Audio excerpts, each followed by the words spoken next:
Hello, good afternoon to all my co-Filipinos in the Philippines, wherever you are. I hope you are in good hands. And without further ado, this afternoon is I'm going to make an honest reaction. Uh, the difference between the first Sona of former President Rodrigo Roa Duterte or Tatay Duterte and our current president right now, Mr. President Bongbong Marcos. So, again, disclaimer, this is purely for entertainment only. So, whatever my comment is based on my opinion. We have freedom of speech, and I'll be doing a very honest reaction video. I'm going to make some comparison between the, the two Sona or each Sona of the former president and the current president.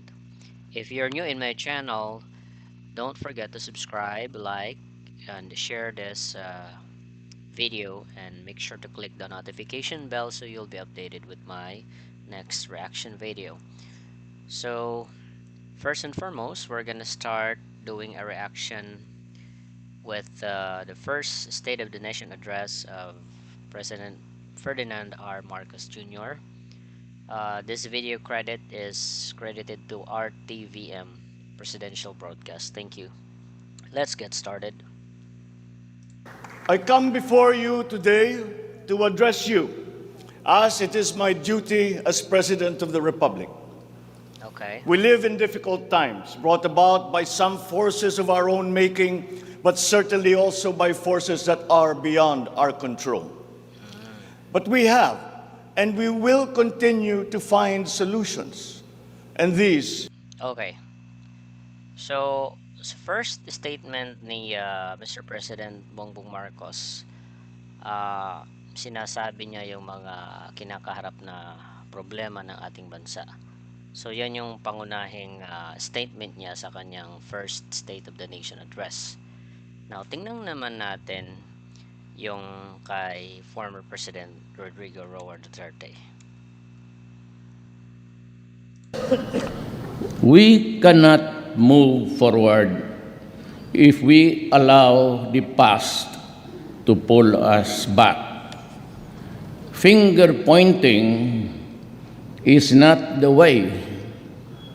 That is why I will not waste precious time dwelling on the sins of the past.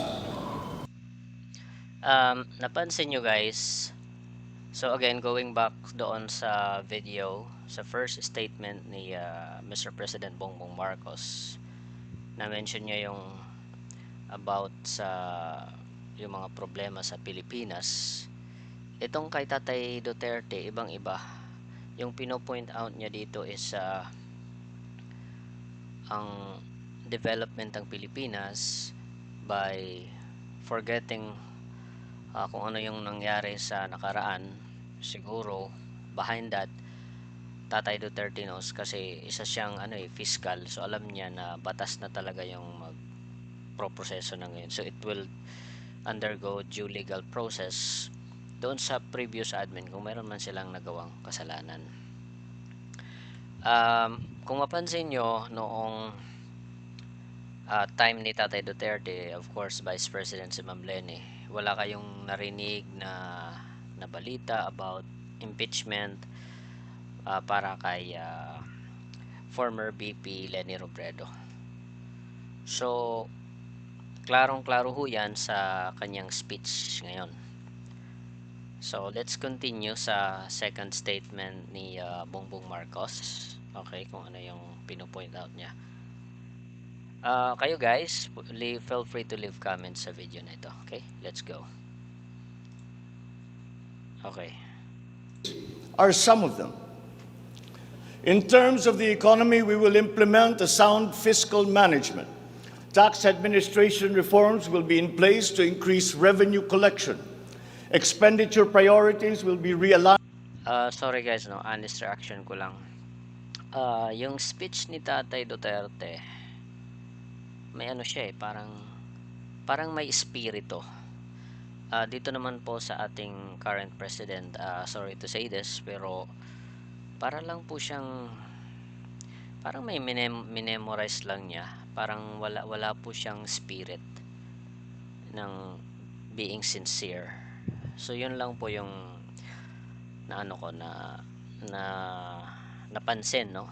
Kayo guys, you can leave comments kung ano yung napansin nyo. Anyway, let's continue.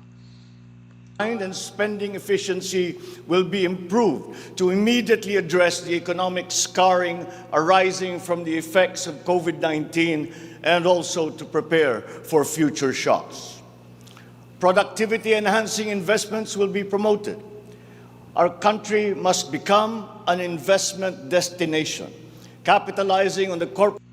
So, sa good side, magaling mag-speech sa first SONA si President Bongbong Marcos, kasi kung nakita nyo wala siyang script na binabasa, so hindi natin alam kung minemorize niya or galing talaga sa puso niya, no?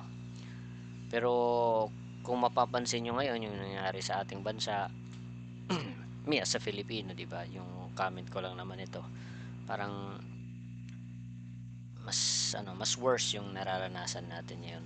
Pero based sa mga sinabi niya sa first SONA niya, positive, pero kulang po talaga sa gawa. Importante kasi pag isa kang leader, you do not just simply talk and talk.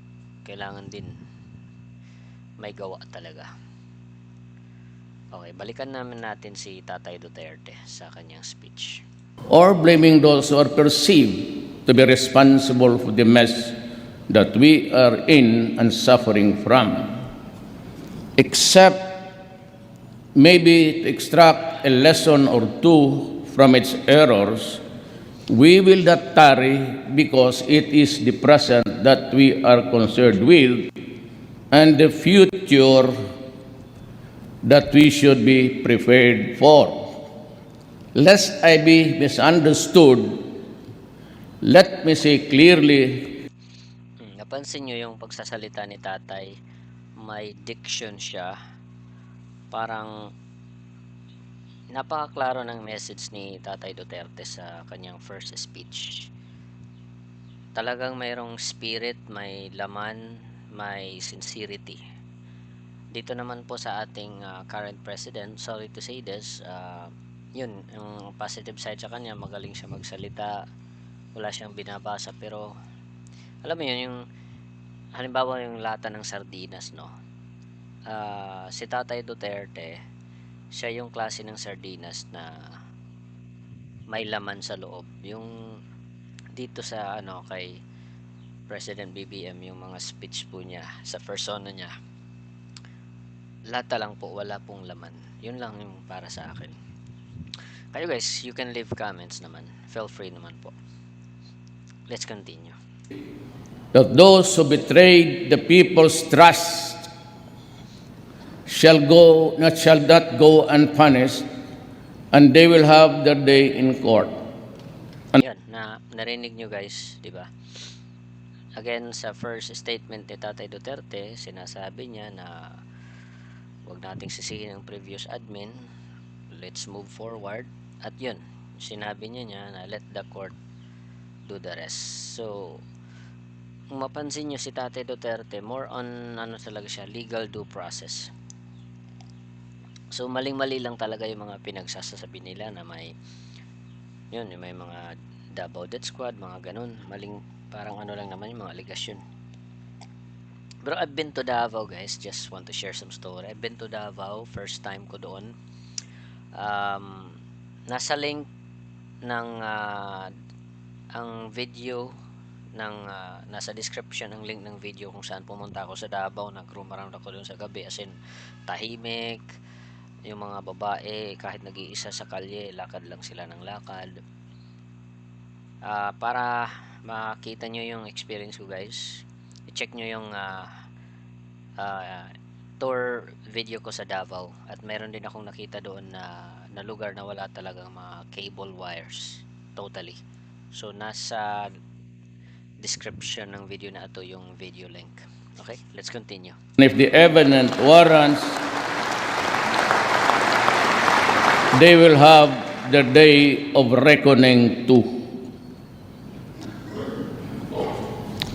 So, napansin ko ang pinatatamaan dito ni Tatay Duterte, especially yung mga previous admin, kasi si Aquino yun eh. Yung SAF 44, yung Dengbak siya, yun yung mga issues noon. At marami pang iba. Especially yung Yolanda Funds, I'm a Yolanda survivor. So, grabe ho. As in, yung bahay ko dito sa Tacloban, yung inano ko yung dingding, lupa yung laman, hindi semento. So grabe talaga yung previous Aquino admin. Sorry po, former President Ninoy Aquino. Ay, Noynoy, sorry. Anyway, let's continue. When I decided to seek the presidency of this republic, I knew what the ills of our country were. I knew their causes, and I was briefed on those who caused the causes.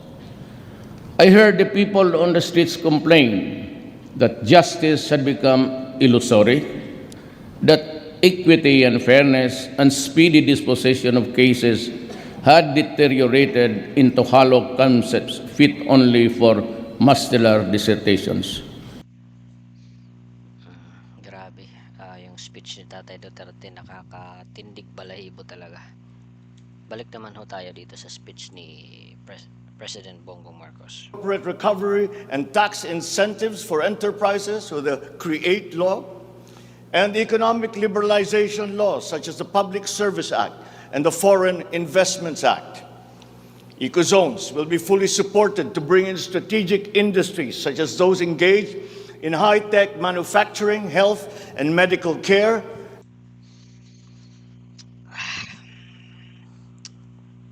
Very disappointed ako guys sa first sona ni President BBM. Sorry po. My sincerest apology. Wala po, malayo po talaga siya sa dating former President Rodrigo Roa Duterte. Sarap pakinggan ang mga speech ni Tatay Duterte. So let's balik tayo dito kay Tatay. It was and still is very sad indeed. As a former prosecutor, I know there are always ways of knowing how fast or how slow cases go.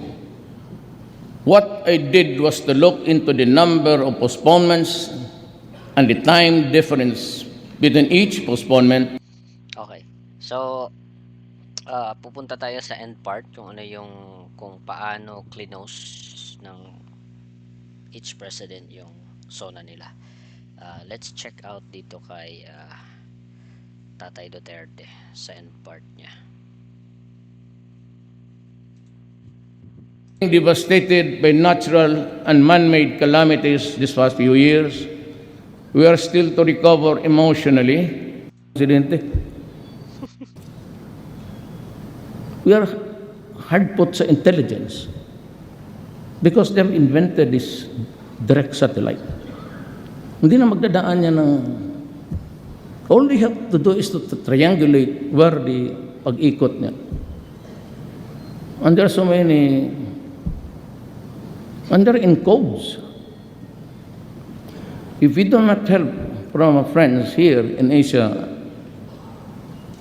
and America and Europe, this sheer number and problem, believe me, will drown us as a republic. Kayo, tingnan niyo po. How can I solve the problem now by arresting? Grabe yung speech si Tatay Duterte.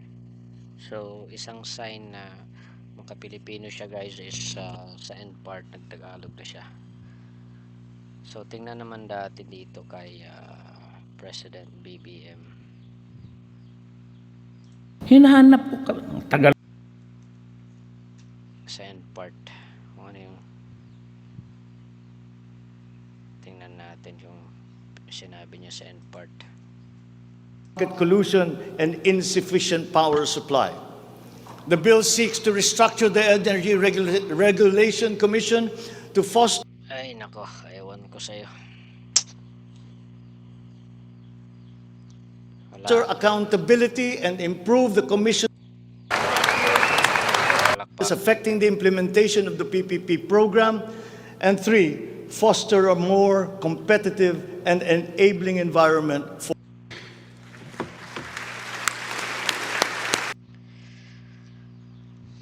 Grabe. Huwag niyong kalimutan guys itong tatlo na to. By 2028, bahala na kayo. Wala akong naintindihan sa mga sinabi ni current President BBM. Sorry po Mr. President. Okay, going back tayo kay Tatay Duterte naman. Karena akong presidente, gusto kong patayin. Ang problema, pupunta pa ako doon, then I'll ask the permission from this country. Kaya ganon. Madaming takot sa time ni Tatay Duterte. Kung napansin nyo, nilinis niya lahat.